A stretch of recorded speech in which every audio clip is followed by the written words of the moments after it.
Today's episode of Common Fan, slightly lesser common finish. Got this antique white Casablanca Zephyr here. Interesting thing about it is it's from 85, but it is slumber quiet. Probably just had leftover slumber quiet boards and threw it in this one. It's from June of 85. I want to say June 24th, 85. I think it was like the 588th fan made that day or something along that line.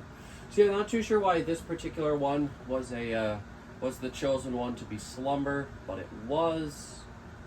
Now, antique white is a finish that you see a lot more paired with polished brass, and you see it, a little bit less often, just all antique white. You didn't really see that a whole lot. However, I do really like antique white. I think it's a nice finish. The slumber is dying. I'll be able to show you what the speed range is on it, actually. So, pointed tip blades, as you would expect. Like I said, it's from 85.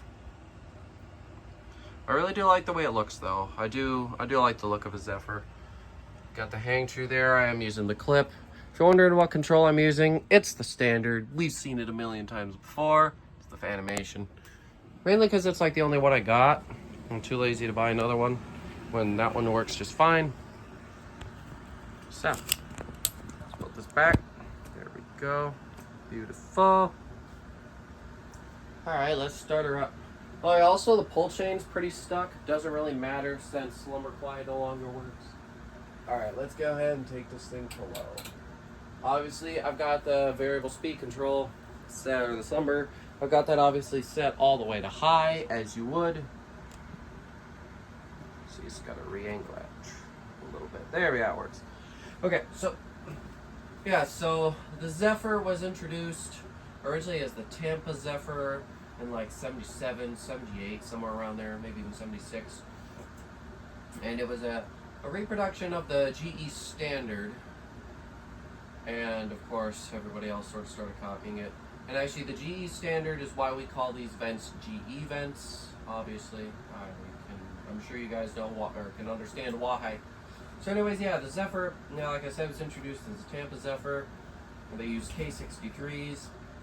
And then, in the late 70s, by that point, they sort of took a similar shape to this. The motor housing was just thicker, so was the switch housing. And they used, like I said, K63s, and they were cardboard box. By 81, they phased all that stuff out. Oh, and of course, they had those old bell canopies and that older mount. Then in 81, they switched over to hang true and slumber quiet, like this fan here. And then in 84 and 85, they should have been IntelliTouch, not like this one here. This is an oddball. But yeah, so then they were IntelliTouch, and they stayed that way until they were discontinued. In 88, it was 88. In 88, they made it so they came with 5 blades instead of 4, so you can do 4 or 5 blades. 5 blades, in my opinion, looks kind of ugly. And then in 89, they introduced the Southwestern finishes, or whatever they called them, White Navajo, Pastel Navajo, and I always forget the other one. There's another one that for some reason I'm always forgetting. Peach Navajo, that's it. Anyways, yeah, so they introduced those to it, and then the next year, in 1990, all it got was a little page in the back of the catalog, like one little box with a picture, and then same goes for 91, and I believe by 92 it was gone. And the Four Seasons followed a similar sort of story or path as this one did. No, those were just the older designs that they were going to phase out. And then fans like the Panamas and the Deltas became the only one. Instead of just offering a bunch of more basic and similar-ish fans, they sort of made them vary a little bit more, just kept 1 or 2 along a similar, design. Anyway, so yeah, that there's low speed. And I'm only going to measure the current draws on high. I'll put the kilowatt in a little too late for that.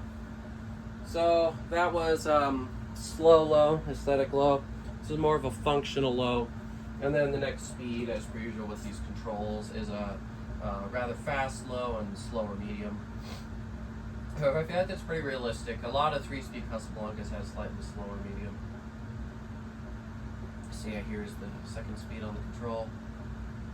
It only really wobbles on full high, which is definitely not bad, and I think it's just, balance issues. I always see wobble on Casablancas. I rarely see a perfectly balanced Casablanca, I'm going to be honest.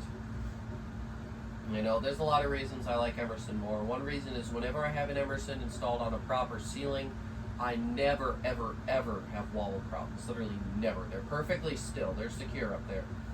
And also their mounting is just much easier to install. And, you know, they had less major recalls on their fans.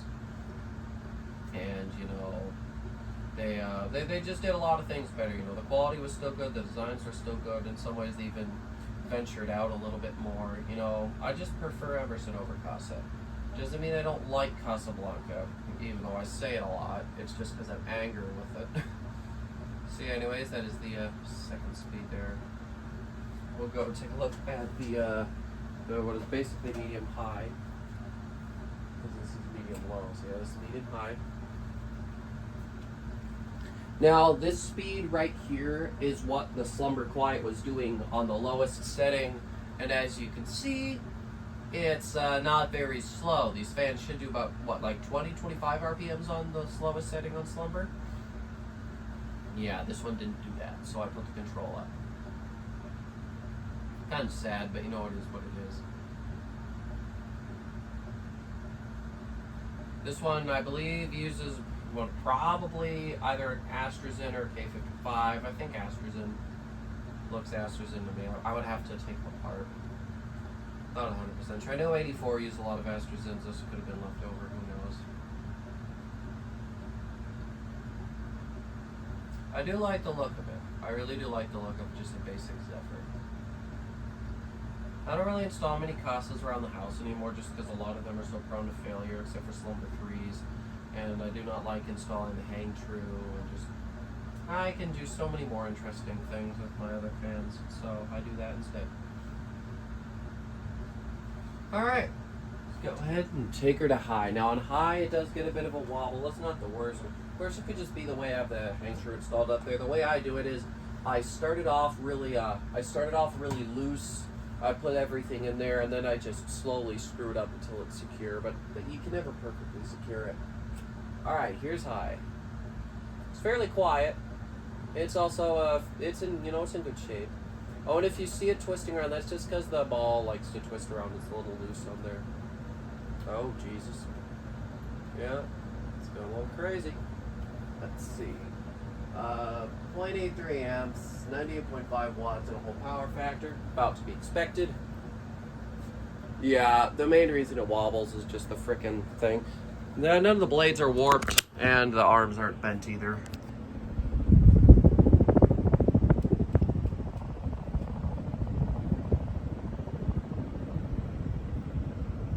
Yeah, don't mind me holding on to the fan just so it doesn't, fall or anything. Probably won't.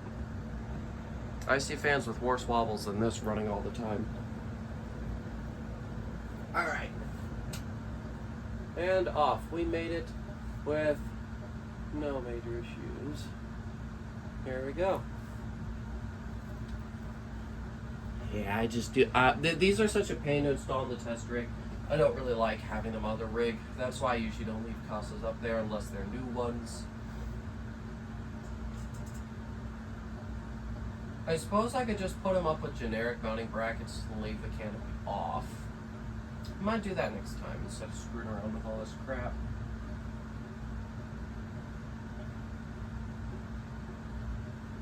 So the bearings are fairly decent, so spin down probably won't be the worst.